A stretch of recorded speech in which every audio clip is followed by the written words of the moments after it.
날씨도 쌀쌀하고 또 나라는 정말로 복잡하고 또 연말되어서 여전히 우리는 바쁘고 여러분 그렇지만 우리는 늘 하나님 의지하고 그리고 늘 우리는 하나님께 매달리는 사람입니다. 여러분 이 혼란스럽고 바쁜 시기에 하나님을 의지하고 하나님께 매달리는 우리 모두가 더욱 될 수 있길 주님의 이름으로 축원합니다. 좀 뻔뻔하지만 하나님 앞에 그런 기도를 합니다. 좀 뻔뻔하지만 하나님 우리 교회 성도들 잘 되게 하옵소서. 왜 뻔뻔하다고 하냐면 사실 저를 비롯해서 우리가 하나님 보시기에 신앙이 그렇게 우리가 훌륭한 건 아니잖아요. 물론 평균 이상은 성도 여러분 하십니다. 그렇지만 하나님 볼 때에 우리가 정말로 하나님께서 딱 한 사람만 축복하면 바로 딱 한 교회만 축복하면 명암교회다. 그 정도는 되고 싶지만 사실 그래서 제가 뻔뻔하다고 하는 건데 그런데 여러분 성경을 보게 되면은 담대함으로 주의 보좌 앞에 나아가라. 히브리서 말씀이에요. 담대함으로. 이 담대한다고 하는 것은 무슨 말이냐면 뻔뻔하게 나가는 거예요. 내가 하나님 앞에 잘못한 것도 많고 또 죄진 것도 많지만 하나님 저 축복해 주세요. 하나님 저 붙들어 주세요. 하나님 저 힘 주세요. 그렇게 기도하라요. 그러면 은혜의 보좌 앞에 담대히 나아갈지라. 여러분 저는 그런 마음 가지고 하나님께 기도합니다. 하나님 우리 사랑하는 명함의 모든 성도들 축복하옵소서. 여러분 구약 성경에 보게 되면 이삭이 100배의 복을 받았잖아요. 그런데 기근 때에 100배의 복 받았어요. 우물을 파면 계속 물이 나와. 여러분 그런 놀라운 은총을 제가 사모하는데 여러분도 마찬가지죠. 여러분은 조금 그래도 하나님 앞에 양심이 있어서 그런 기도 못할지 모르지만 저는 뻔뻔하게 기도합니다. 하나님 복 주세요. 하나님 축복해 주세요. 우리 명암교회 잘되게 해주세요. 우리 명암교회 성도들 하나님 성장하게 하시고 복 주세요. 여러분 이렇게 기도합니다. 자 여러분 따라서 하십시다. 내 인생은 잘 될 것입니다. 우리 가정은 형통할 것입니다. 우리 교회는 부흥할 것입니다. 할렐루야 아멘. 여러분 그 기도가 계속 이어지기 바랍니다. 자 그럴 때 항상 하나님은 말씀대로 생각하고 말씀대로 행하는 자에게 그 은혜 주실 줄로 믿습니다. 오늘도 우리가 읽은 말씀을 통해서 이 말씀 우리의 믿음을 새롭게 하는 말씀이 되기를 바라고요. 혹 이 말씀 가운데서 나의 모습이 이런 모습은 없나 한번 되돌아보기도 하시면서 다시 하나님의 말씀 위에 내 인생을 새롭게 만들어 가리라. 그런 결심에 그런 결단의 은혜에 이 밤 되어지기를 간절히 바랍니다. 오늘 사사기 20장이죠. 오늘 말씀은 이스라엘이 12지파잖아요. 12지파 간에 전쟁이 일어납니다. 전쟁. 왜 전쟁이 일어났느냐? 그 원인이 이 19절이에요. 19절이 원인이고 20절에 전쟁이 일어나고 21절에 결과예요. 그래서 오늘 20장을 보고 다음 주에 21장을 보면서 사사기를 마치게 되고 그리고 이제 그 다음 주 수요일은 성탄절이에요. 성탄절 11시에 예배 드리기 때문에 수요 예배는 좀 안 드리려고. 그리고 그 다음에 가보니까 또 여러분 송구영신 예배 1월 1일이에요. 수요일이. 그래서 그때도 수요일 저녁 예배가 목회 계획을 보니까 없더라고요. 그래서 우리 김인호 목사님이 그렇게 그 수요 예배를 이렇게 없게 하셨는데 저도 같은 생각이 되어져요. 그래서 아무튼 그렇게 하면서 금년에 사사기 말씀으로 수요 예배를 마치게 됩니다. 자 오늘 이제 19장 20장인데 도대체 이 백성들이 왜 내전이 일어나냐? 내전 전쟁이에요. 11지파하고 한 지파하고 싸워요. 총 12지파지 않습니까? 12지파인데 11지파하고 나머지 한 지파, 이 한 지파가 베냐민 지파예요. 그리 그렇게 큰 지파는 아니에요. 그 베냐민 지파랑 이 11지파가 싸우게 되는 거예요. 전쟁하는 거예요. 왜 전쟁이 일어났느냐? 19장에 나오는데 제가 19장을 건너뛴 이유는 참 읽기가 참 민망해요. 세상에 여러분 그런 거 있죠. 막장 드라마라는 거 있잖아요. 막장 드라마. 저 드라마 막장이야. 그러면서도 계속 보는 우린 또 뭔가 막장 드라마. 막장 드라마 같은 거예요. 정말로 이럴 수 있나 할 정도예요. 어떤 내용인가 하면 결국 이제 하나님을 떠나면 이렇게 우리가 인생이 막 가는 인생이 된다, 막장 드라마가 된다, 그런 하나의 예를 우리에게 보여주고 있는 거예요.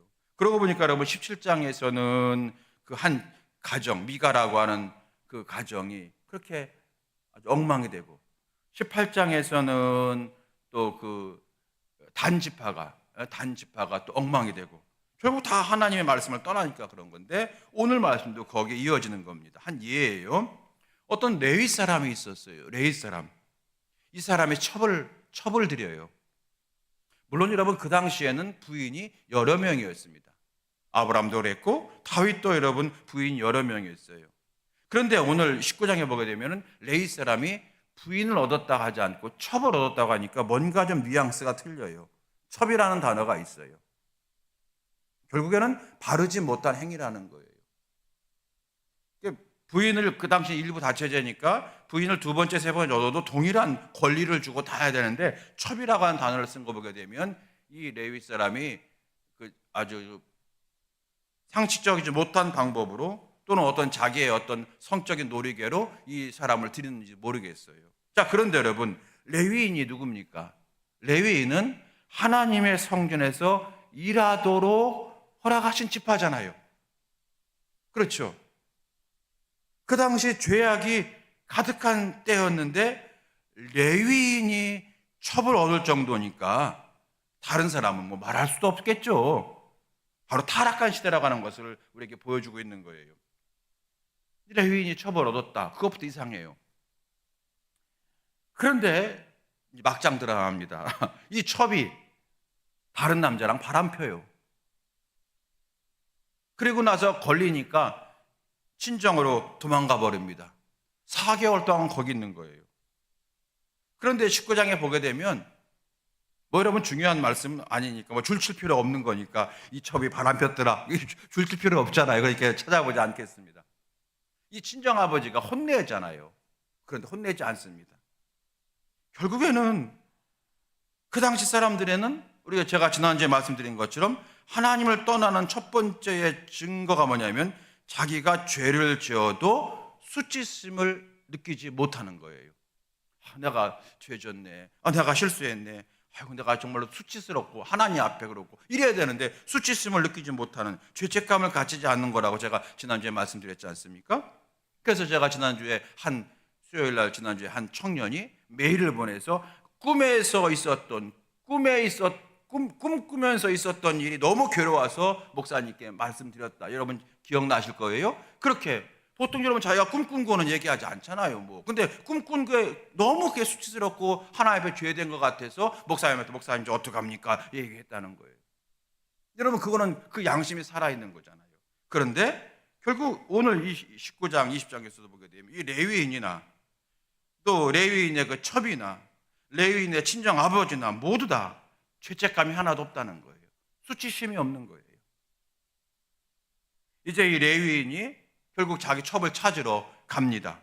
장인 집에 갑니다. 그게 이제 19장 4절 이하의 말씀인데, 거기 보게 되면 이런 단어가 나옵니다. 왔는가? 먹세. 다시 먹세 이상하네. 왔는가? 자, 밥 먹자. 그리고 많이 먹자. 그리고 마시세. 마시는데 술 먹자 해야지 물 마시겠어요? 그리고 자세. 그러는 거예요. 그리고 그 다음 날입니다. 오랜만에 왔으니까 우리 한 번 더 먹자. 그리고 더 마시자. 그리고 자자. 이렇게 얘기합니다. 여러분 그 말씀 보게 되면은 4, 5, 6제 보게 되면 먹고 마시고 먹고 마시고 3일 내내. 그리고 한마디도 안 해요. 딴 얘기. 근데 마지막에 가서야, 마지막 날에 가서야 딸을 데리러 왔다 얘기하고 딸을 데리러 가는 거예요. 거기 여러분 성경이 그렇게 일부러 써놓은 것 같아요. 하나님께서 먹고 마시고 먹고 마시고.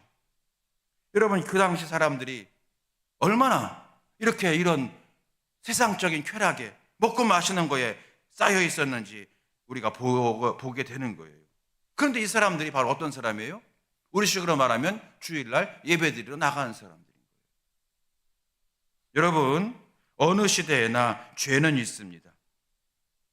차이는 죄를 죄로 여기고 부끄러워하는 사회가 성숙한 사회이고, 그 사회는 소망이 있습니다. 여러분 동의하시죠? 그럴 때 이 당시 이스라엘은 참 심각했다는 거예요. 이후 레위인이 이 첩을 데리고 집으로 오는 길에 큰 화를 당합니다. 그것은 베냐민 집파 지역을 지나가다가 하룻밤을 쉬게 되었는데, 그날 밤에 그 동네의 불량배들이라고 성경에 나와 있어요. 불량배들에게 이 레위인이 희롱을 당하게 되고, 그리고 이 첩이 추행과 폭행을 당합니다.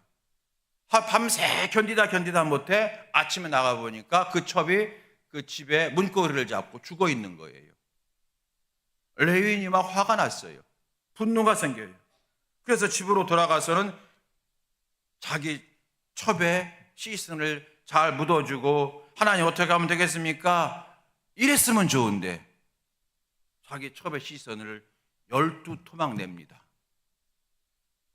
그래서 제가 여러분에서 막장 드라마를 한 거예요. 12토막을 낸 다음에 다 12지파의 대표에 다 여러분 등기소포로 보내버립니다. 택배로 다 보내버리는 거예요. 그리고 베냐민 지파 사람들이 나에게 이렇게 했습니다 라고 고발한 거예요. 그러면서 베냐민 지파는 우리의 동족이 아닙니다, 원수 갚아야 됩니다, 아니 씨를 말려야 됩니다 라고 한 거예요. 어떻게 이런 사람들이 하나님 백성이 될 수 있습니까? 라는 거예요. 그랬더니 이 일로 인해서 이스라엘 지파 간에 전쟁이 일어난 거예요. 이 11지파가 먼저 군사를 모은 다음에 베냐민 지파에게 말합니다. 우리가 너희들을 죽이려고 군사 모였지만 한 번 기회 줄게. 뭐냐면 사죄해라, 사과해라. 그리고 그 불량배들을 우리에게 보내라. 우리가 그들을 사형시키겠다. 그런데 베냐민 지파가 뭐 그런 일로 가지고 그러냐고, 우리만 그러냐고, 너네들은 더하지 않느냐고 그러면서 거부합니다. 결국 11지파가 저 베냐민 지파를 혼내주자 한 거예요. 여러분, 지파적으로 보게 되면 물론 지파가 이렇게 다 그런 건 아니지만 르우벤부터 시작해서 여러분 야곱의 12아들이 르우벤부터 시작해서 마지막에 베냐민이잖아요. 그러니까 늘 그냥 베냐민 지파는 막내 지파예요. 그러니까 저 막내 지파가 이런 거예요. 그러면서 혼내주자는 거예요. 그래서 오늘 20장 오늘 읽으신 1절 2절 말씀 보게 되면 어떤 말씀이냐면, 모든 이스라엘 자손이 단에서부터 브엘셀바까지, 이 말은 무슨 말이냐면 북쪽에서 남쪽까지 모두 다 나와서 그래서 모였는데, 거기 보니까 칼을 빼는 보병은 40만 명이었다. 그러니까 전쟁을 능한 사람이 40만 명이 모인 거예요.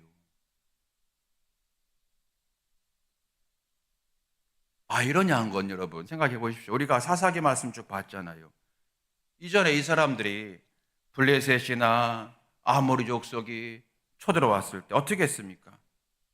하나님이 사사를 세우고 사사들이 모여라 그랬을 때 모인 사람이 몇 명이었습니까? 가장 많은 때가 기드온 때예요. 32,000명. 기드온 때가 가장 많이 모였고 32,000명이고, 우리가 최근에 봤던 사사 삼손은 모여라 말도 못했어요. 왜요?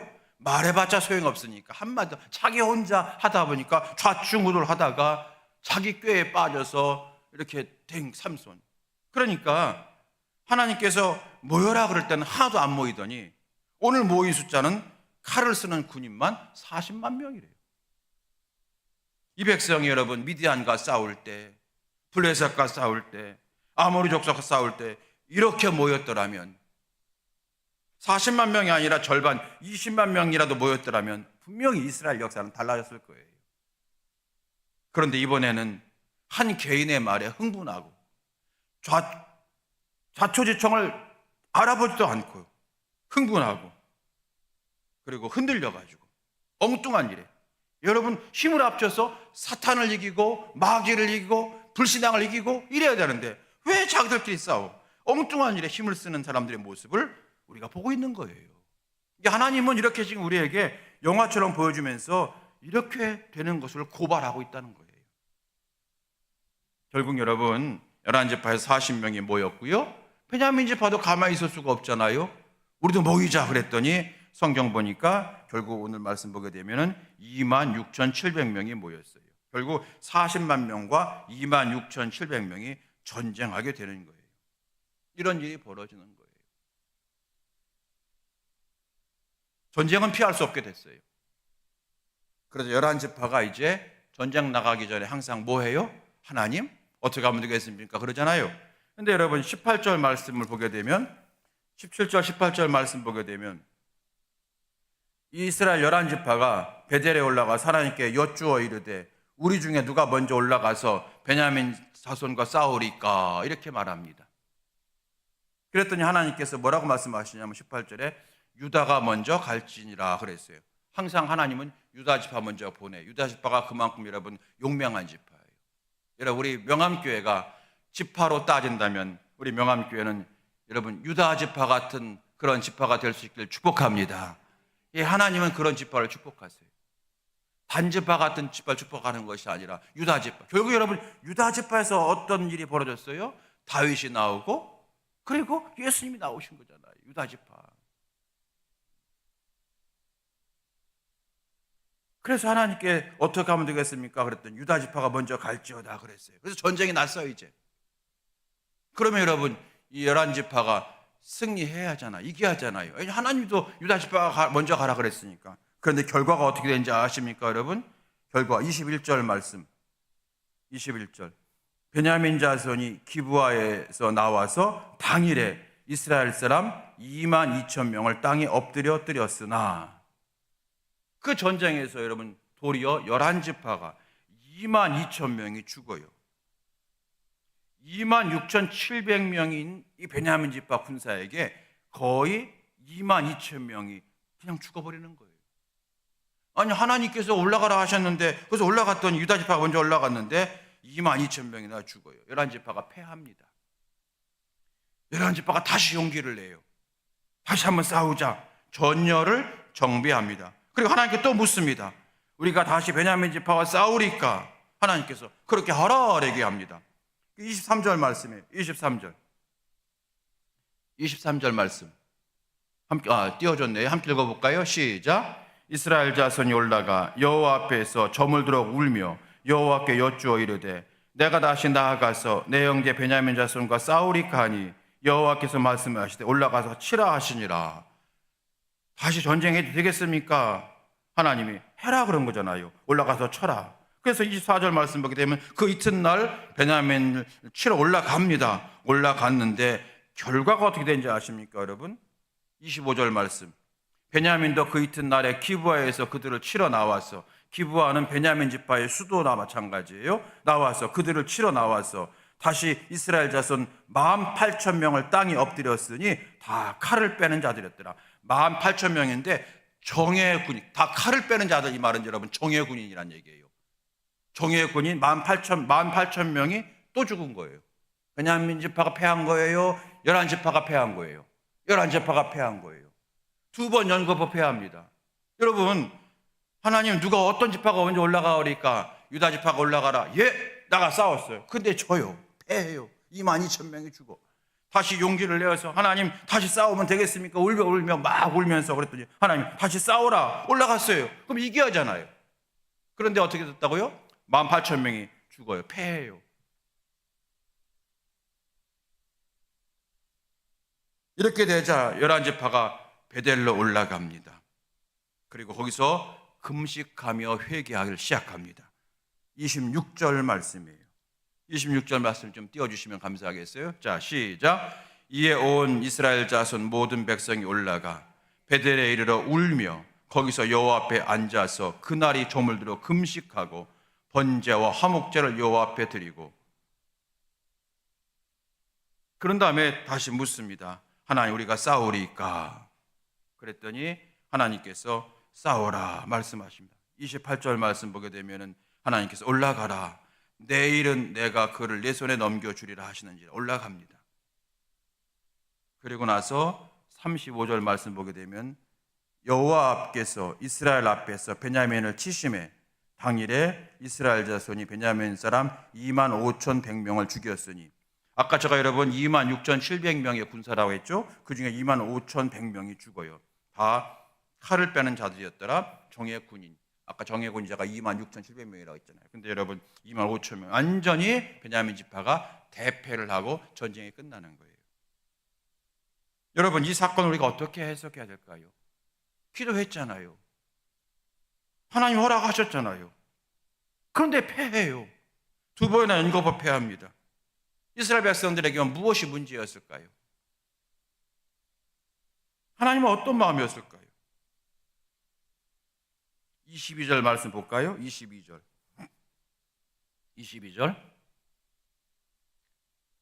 읽어봐요. 시작. 이스라엘 사람들이 스스로 용기를 내어 첫날 전열을 갖추었던 곳에서 다시 전열을 갖추니라. 요 22절은요, 첫 번째 전쟁에서 진 다음에 두 번째 전쟁을 다시 하는 거예요. 여기 보라면 여러분 22절 말씀 보게 되면 여러분 좀 이상한 단어가 있죠. 어떤 단어일까요? 이스라엘 사람들이 스스로 용기 내어 첫날 전열을 갖추었던 곳에서 다시 전열을 갖추는, 어떤 말씀이 좀 이상하죠? 스스로 용기 내어서 다시 싸우자. 근데 뭐예요? 스스로. 이건 뭐예요? 하나님과 관계없어요. 스스로. 이 단어가 잘못된 단어예요. 이스라엘 백성들이 스스로 용기를 내요. 하나님이 가장 싫어하는 거예요. 하나님이 가장 미워하는 거예요. 스스로. 여러분, 이 사람들이 어떻게 기도했나요? 가만히 한번 정리해 봅시다. 우리가 어떻게 하면 되겠습니까?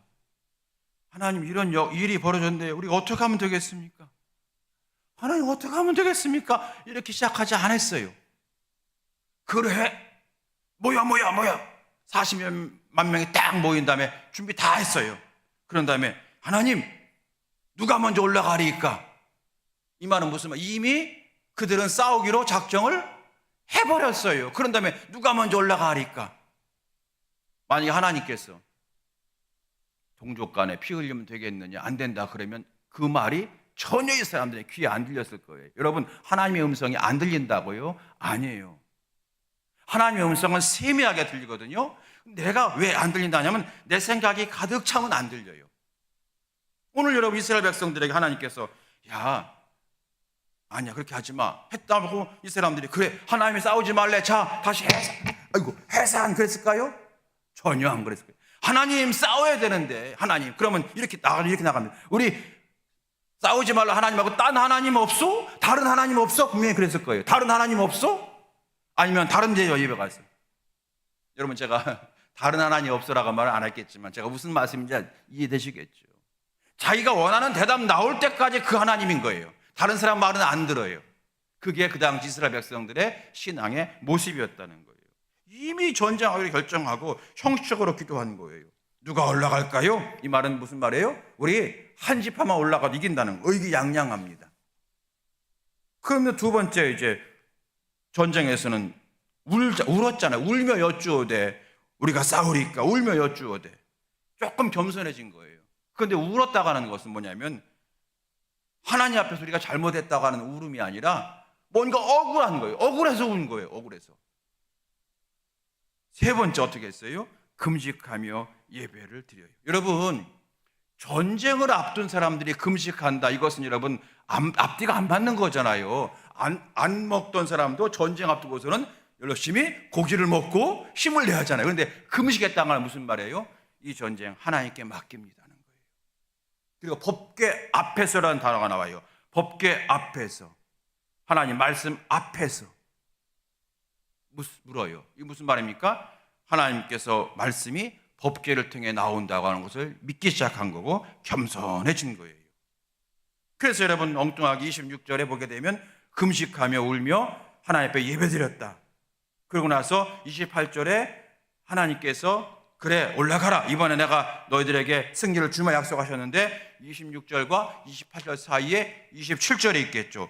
27절에 엉뚱한 게 이스라엘 자손 여호와께 물으니라. 그때에는 하나님의 언약궤가 거기 있었다는 거예요.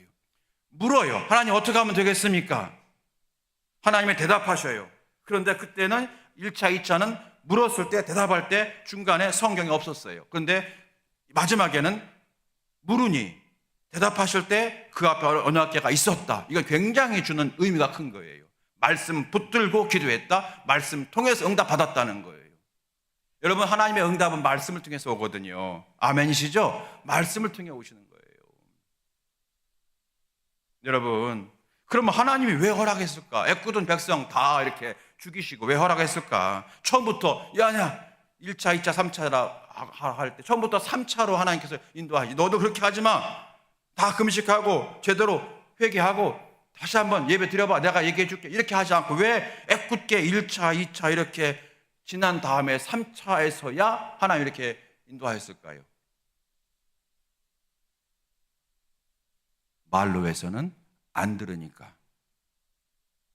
말로 해서는 안 들으니까. 하나님은 그렇게 말씀하고 싶었을 거예요. 서로 사랑해라. 그리고 교만하지 마라.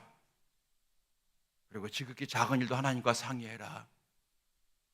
저 베냐민 지파에게만 이런 문제가 있는 게 아니라 모두에게 있다. 이 레위나 이 녀석아, 네가 첩을 얻다니 너부터 잘못한 거 아니냐. 이 첩아, 너 왜 바람 피냐. 너 잘못한 거 아니냐. 다 하나님 지적하시는 거예요 지금. 그런데 이 한가와장 보고 자기들은 다른 사람, 이 레위 지파와 레위 사람들과 다른 사람들은 마치 나는 그러지 않는 사람처럼 쑥 빠져버리는 거예요. 그러면서 저 사람이 우리 공동체를 해쳤어. 저 지파 때문에 문제야. 그러면서 마치 자기들이 함께 울며 함께 힘을 합쳐서 이 문제를 해결해 나가야 될 사람들이 마치 자기들이 심판자의 위치에 있은 거예요. 심판자. 그래서 지적하고 심판한 거예요. 하나님이 가장 싫어하는 거잖아요. 형제가 연합하여 동감이 어째 그리 선하고 아름다운지요. 결국에는 여러분 우리가 하나님께서는요 우리를 가르치실 때에 때로는 말로 안 되니까 어떤 실패를 통해서 깨닫기를 기다리시기도 하신다는 거예요. 여러분 우리가 하나님께서 우리에게 이렇게 우리를 가르치기 위해서 주신 응답도 있다는 걸 알아야 됩니다. 이스라엘 백성들이 하나님 우리에게 왕을 주세요. 왕을 주세요. 하나님은 너희들에게 왕이 필요 없다. 왕 주세요. 주세요. 사무엘 선지자가 말하는 에이 주어버려라. 그래도 그나마 주려면 똑똑한 놈 줘야 되니까 저 사울 있지 사울이 효도 잘하고 정말로 겸손하고 그러니까 사울을 왕으로 세워라. 하나님이 억지로 준 게 사울 왕인 거예요. 그나마 그래도 괜찮은 사람 세운 거예요. 하나님은 본래 이스라엘 백성들에게 왕을 세우려고 하지 않은 거예요. 그냥 사사들을 통해서 가르치게 하시고 제사장을 통해 예배드리게 하시고 항상 보이지 않는 하나님을 왕으로 섬기는 백성들에게 하시기 위한 건데 왕 주세요. 주세요. 필요 없어. 주세요. 주세요. 왕 필요 없어. 주세요. 줘버려라. 한번 왕이 얼마나 권력에 맛을 들이면 하나님 멀리하고 너희들을 괴롭게 할지 한번 경험해봐야 알지. 주신 거예요. 여러분 여러분 이제 말씀을 정리합니다. 오늘 크게 우리가 두 가지를 본 거예요. 이스라엘 이 전쟁을 통해서 이 백성들이 왜 잘못했는지 무엇이 문제였는지 여러분 하나하나 우리가 얘기하기 너무 좀 입술이 더러워. 그렇죠? 그리고 또 한 가지 하나님은 때때로 울며 겨자 먹기로 주실 때도 있다. 그래서 우리를 깨닫게 하시기 위한 거예요. 깨닫게 하시기 위한 거예요. 그래서 내가 여러분 기도 응답 받았다고 좋아할 건 아닌 거예요. 내가 기도 응답을 받았는데 과연 내가 기도 응답을 받았는데 정말로 하나님 앞에서 볼 때 내가 요즘에 믿음 생활 잘하려고 애쓰고 정말로 힘들지만 내가 때로 핍박받고 박해를 당하지만 믿음대로 살려고 힘쓰고 그럴 때 하나님께서 복 주셨으면 이것은 진짜 하나님께서도 내가 너에게 복 주기 원해서 응답 주신 건데 반대로 내가 요즘 기도 생활이 없고 신앙생활이 형편없는데 뭔가 잘 됐어. 그러면 곰곰이 생각해 보셔야 돼요. 크게 두 가지예요. 하나님께서 너 이걸 받고 앞으로 신앙생활 잘하기를 내가 기대해. 그러면서 줄 수도 있고요. 하나님은 때로 주시면서 도대체 내가 진주를 돼지에게 주는지 모르겠다. 그러면 줄 수 있다는 거예요. 이거 어떤 건지 모르죠. 그럼 여러분 이렇게 나가면 돼요. 하나님 제가 받을 자격이 없는데 받았네요. 하나님 감사합니다. 하나님 제가 받을 자격이 없으니까 도로 가져가세요. 그럴 필요 없어요. 감사합니다. 하나님 이제부터라도 제가 하나님 말씀대로 살겠습니다. 하나님 주신 축복을 가지고 하나님께 헌신하며 살겠습니다. 하나님 지나간 내가 삶 가운데 하나님 내가 잘못한 것이 있다 할지라도 하나님은 합력하여 유익되게 하신 하나님을 내가 믿사오니 하나님 내가 지나온 모든 과거를 하나님 다 받으시옵시고 나를 새롭게 만져 주시옵소서. 그리고 그냥 냉큼 받아버리면 되는 거예요. 아시겠습니까? 예. 그런데 그 고민하지 않고 그냥 제가 먼저 섬기던 교회에서 그런 일이 있었어요. 이제 속회 예배 드리는데 얘기를 합니다. 아유, 이번에 우리 애가 대학에 합격했어. 아이고, 하나님 함께 하셨다. 좋다. 축복하고. 아, 이번에 우리 애가 사업이 잘 됐어. 어유, 잘됐다. 이번에 승진했어. 아, 잘 됐어. 막 잘 됐다. 막 축복, 하나님 은혜라고 막 얘기해. 속장님이 가만히 있다 그래요. 요즘에 우리 교회 수요 예배 한 명도 없어. 목사님하고 반주자랑 둘이 있을 때도 있었어. 그 말에 조용해졌어요. 그러면서 속장이 얘기한 거예요. 진짜 그게 하나님이 주는 축복인지 우리 생각해봐야 하지 않을까? 그랬어요. 저는 그때 그 속장 너무너무 기특하고 감사하더라고요.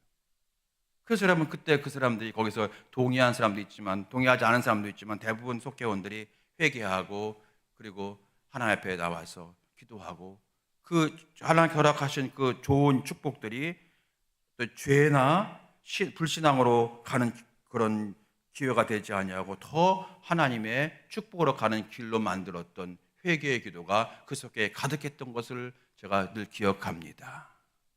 제가 이천에서 목회할 때 그 일이에요. 여러분에게 주는 교훈이 있으신지 모르겠어요. 오늘 말씀을 정리합니다. 결국 이런 일들이 벌어진 게 원인이 뭡니까? 원인이 뭐냐면 19장 1절에 나와 있었던 것처럼 계속해서 21장 마지막 절에 이제 나오는데 또 계속 말씀드렸죠. 이스라엘 백성들에게 왕이 없으므로 사람이 각각 자기 속에 오른 대로 행하였다. 자기 속에 오른 대로. 하나님은 왕이시잖아요. 결국에는 여러분 내 마음대로 살려고 했던 이유 때문에 이런 일이 벌어진 거예요. 어떻게 하든지 하나님 말씀대로 살아야지. 하나님 말씀대로 살아야지. 이래야 되는데 그냥 하나님은 내가 어떤 일을 당할 때 도와주세요. 그리고 이제 도움 받은 다음에 하나님 그러면 잠깐 다시 벽장 속으로 들어가세요. 하나님 벽장에 문 닫아버리고 내 마음대로 막 살다가 어려운 일 생기면 벽장 문 열고 하나님 나오세요. 저 좀 도와주세요. 보시죠. 좀 도와주세요. 해결해 주세요. 하나님께서. 그러면 문 딱 하나님 들어가게 편히 쉬세요. 들어가고 나 혼자 살고. 이게 여러분 벽장 안에 갇힌 그런 하나님이라고 하는 그런 우스갯소리가 있는 거예요. 그렇게 살면은 결국 이렇게 되어지는 거예요. 우리의 마음이 먼저 이기적이 돼가고요, 폭력적이 돼가고요, 쾌락적이 돼가고요, 교만해지고 수치스러움을 잊어버린 존재가 되어진다는 거예요. 여러분, 우리는 하나님의 백성입니다. 하나님은 우리를 구원해 주실 뿐더러 이 땅에 살아가는 동안에 구원받은 백성답게 살게 하심으로 말미암아 믿지 않는 사람들에게 하나님 믿게 하는 통로 역할을 감당케 하시는 거예요. 죄로 가득한 세상에서 우리가 여러분 사사기 처음 읽을 때 봤던 것처럼 영적 경찰관 되게 하시려고 하는 목적이 있는 거예요. 영적 레위인 되게 하신 목적이 있는 줄로 믿습니다. 얼마나 여러분 타락한 시대입니까? 그리고 얼마나 여러분 복잡한 이때에 하나님의 마음을 닮아서 하나님 이 사회가 너무 지금 엉망이에요. 하나님 내가 봐도 이 엉망인데 하나님 보실 때 얼마나 가슴 아프시겠습니까? 울며 통회하는 어떤 교회에 어떤 문제가 있으면 마찬가지로 주의 몸된 교회가 이렇게 지금 분열하고 있습니다. 주여 내 마음도 아픈데 하나님 얼마나 아프시겠습니까? 주님 울며 통회하는 그리고 그때에 부어주시는 지혜와 그리고 세상에 감당하지 못한 영적 파워로 세상 사람들의 양심을 깨우고 죽은 영혼을 일깨우는 식은 신앙을 깨우는 일을 하도록 우리를 선택하신 줄로 믿습니다. 그런데 사사기 시대에는 이 사람들이 전혀 그러지 못했어요. 영적 경찰관이라고 해야 되는 레위인조차도 첩을 얻는 세대가 되고 말았다는 거예요. 사랑하는 성도 여러분, 오늘 이 말씀 여러분 기억하시고요. 다시 한번 하나님 제가 바로 그 한 사람 되기 원합니다. 하나님, 우리 명암교회가 바로 그런 교회가 되기를 원합니다. 우리가 기도를 시작하면 하나님 벌써 예비하신 은혜를 우리에게 부어줄 줄로 믿습니다. 우리가 한 걸음 다가가면 주님 몇 걸음 다가오실까요? 10걸음 다가오세요. 여러분, 제가 어릴 때 우리 아이들을 키울 때에 저 아이가 저기서 막 뛰어와요. 아빠가 뛰어오면 애가 아장아장 두세 걸음 뛰어오면 저는 큰 걸음으로 컹컹컹 가서 확 안아줘요. 마찬가지예요. 하나님은요, 우리가 하나님 말씀대로 살겠습니다, 한번 살아보겠습니다, 하나님 뭐 까짓거 뭐 말씀대로 살다가 안 되면 죽으면 천국 가는 거고, 하나님 말씀대로 살다가 승리하면 영광 돌릴 줄로 믿습니다, 아주 그냥 그렇게 마음 가지고 한 걸음 두 걸음 내디디면 하나님께서 5걸음 10걸음으로 뛰어오셔서 우리를 번쩍 안아주셔서 우리에게 지혜 주시고 능력 주시고 사람 주시고 역사해 주실 줄로 믿습니다. 그게 성경의 약속인 거예요. 여러분, 그러므로 이 어려운 시대에, 이 비양심적인 시대에, 죄가 가득한 시대에 여러분, 기독교인으로 살아가는 거 너무 힘들어하지 마십시다. 하나님이 역사할 줄로 믿습니다. 여러분, 그렇게 살면 나 손해볼 텐데 걱정하지 맙시다. 하나님께서 다 인도해 줄 줄로 믿으시기를 바랍니다. 오늘 그 교훈이 오늘 이 말씀이 되어지는 거예요. 할렐루야. 오늘 말씀 가운데서 새 힘 얻으시고 새롭게 하는 능력이 부어지게 되기를 주의 이름으로 축원합니다. 우리 함께 이 시간에 기도하겠습니다. 찬송 한 장 부르고 기도하겠습니다. 540장 찬양하시겠습니다. 찬송가 540장.